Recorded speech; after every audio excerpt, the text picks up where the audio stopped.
Hey guys, in this video I'm going to break down the 3 things you need to do if you want to build a personal brand website. My name is Edward White. I am a creative entrepreneur based in the UK. I make videos around building my businesses and productivity. And one thing that I've taken upon myself is to build myself a personal brand website.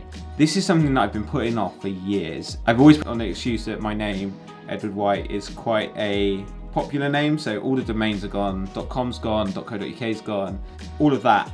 But .co is not gone. So edwardwhite.co is now mine, and I've started to build the website. This process is broken down into 3 steps: research, plan, and build. Research. My notes are under the desk, by the way.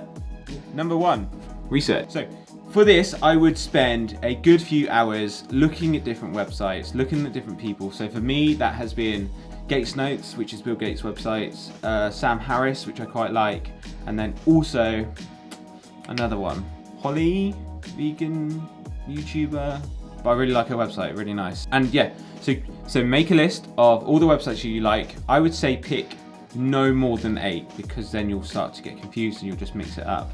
Pick 8 or less, and then use these as almost like guides for where you want to go with your website. So it's like, I like the way that Bill Gates has done his header.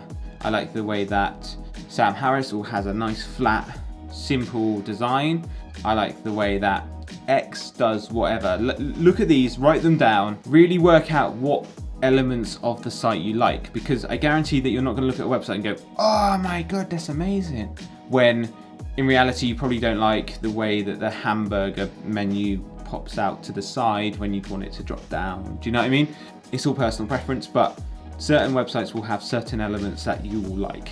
And you need to see this as a sort of a pick and mix approach. So choose which ones you like, leave the ones you don't, and yeah, fill that bucket all the way up.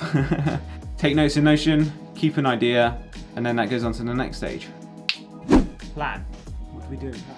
So in the plan stage, you want to design an information architecture. I will put one up on the screen just here. So in this, you basically want to design the pages that are going to be on your website. As you can see, I can't point to it, but yeah, as you can see from it, I've got the home page. So this is the one that I've done for @Live. I'm going to put them both on the screen so you can see how they work. So the home page links to the work, about, contact, and shop. And then under the work, we've got the various different clients. You can see we've got Le Petit, Snares, WTTL, all of those are under that. And then under the about and contact, we haven't really got any other additional pages, so there's nothing that needs to go there. You want to design these pages out for your website. What do you want on them? What do you want to include? Think about this and don't try and fill it up too much. And this is why it's good to do an information architecture at this stage, so you're not building out loads of pages thinking that you will need them when you probably won't. So for a personal brand website, I would probably say you need an about page, you need a blog or somewhere to put some information, and then sort of social links or work links, whatever you kind of want to link back to and what you want to be known for. I wouldn't say you need too much. Like maybe if you do like cooking and recipes and stuff, do that, but I wouldn't put too much into it. So build this out. Then before you do anything else, you want to do the design mocks. I tend to find that I use my chalkboard wall to do this. I will draw out what I think will work, how I think it will work, and then so these are basically called a wireframe, in the sense that they are not full images, but they will give you a context as to what is to be included. So you can see the header at the top. Images are normally depicted by mountains and stuff. Buttons are normally depicted by a rectangle shape with a cross in it. Google all of these terms and search on Pinterest and stuff if you want to know fully what they are, but in general, it's pretty simple and pretty self-explanatory. Design these for each and every single page. It might seem like a lot of work right now. This goes back to the 80-20 principle. You want to put in 20% of the work to get 80% of the results. And this it can seem kind of backwards, but trust me, in the sense that the more you spend planning now, the less time you're going to spend redoing it, changing it, redoing it, not being happy. It will just make your workflow a lot easier, and hopefully make the way you do it, the way you process it, quicker, and save your sanity. Once you've got the wireframes, information architecture, you are then going to design the mocks. And this again, seems like a waste of time, but trust me when I say it's easier to move something in Photoshop than it is to move it in a website builder or on a code website, whatever you're doing.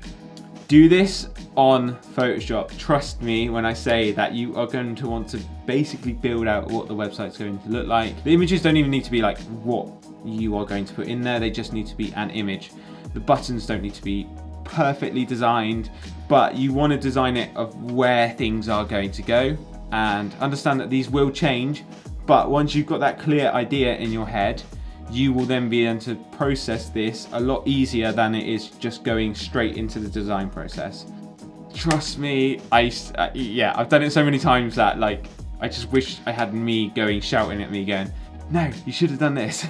So yeah, trust me. And then the next step is build. The time to build it is when you have everything ready and you are ready to go. At this stage, you want to decide where you are going to build your website. I've built websites before on Wix, Shopify, and now WordPress and Elementor. I'm probably going to stick with WordPress and Elementor for a little while. I'd say Wix if you're not from a design background. Have a look. Squarespace, I've heard people use it and people rant about it. Choose a design platform that works best for you. And I wouldn't always say go on cost. Go on like what actually becomes of the platform. Then you want to use your design and start to build it. This will be a process of just working through page by page how you want things to do. And the reason I say page by page is you want to do it by page because you might find that you change your design a little bit. And I've done this with the website for At Live in the sense that I changed it after the mocks, and then it's like, maybe I could change the other mocks so that they represent the now website, but then you're not putting all the work in designing the website, doing something, and then realizing, I like what I've done just there. Whereas if you build the whole page, you can then decide that you like something and it's easier to go and change it rather than building the whole website and then having to change it, which I have done before. And I've done recently. How did I do it? Where did I do it? Beloit. I can't remember what I did it on, but I did it for Beloit, and it was horrible because I had to change I think I changed the buttons and I had to change every single page, but it's fine, it's done now. But yeah, and test it as you're going along. Test it on mobile, test it on desktop, see what it looks like. Get other people to test it. This is a really good way to see maybe where areas that you've missed out on, or areas that you just weren't aware of.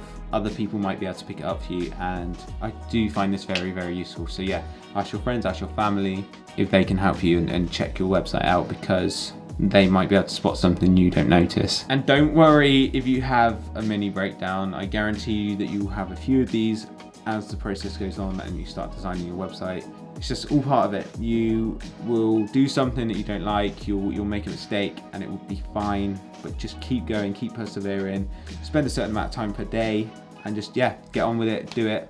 And that is the end of the video. I want to say thank you so much for watching. If you got this far, I do appreciate you, and I want to know that, leave it in the comments, your personal brand website. If you have got one, let me know, or if you want to build one, please let me know. I'd love to share and see what you're building. I made a video. Oh no, fuck it. Yeah, no, I didn't. Thank you so much for watching. Have a great day. If you've got any questions, please let me know. Yeah, subscribe if you want to, and goodbye.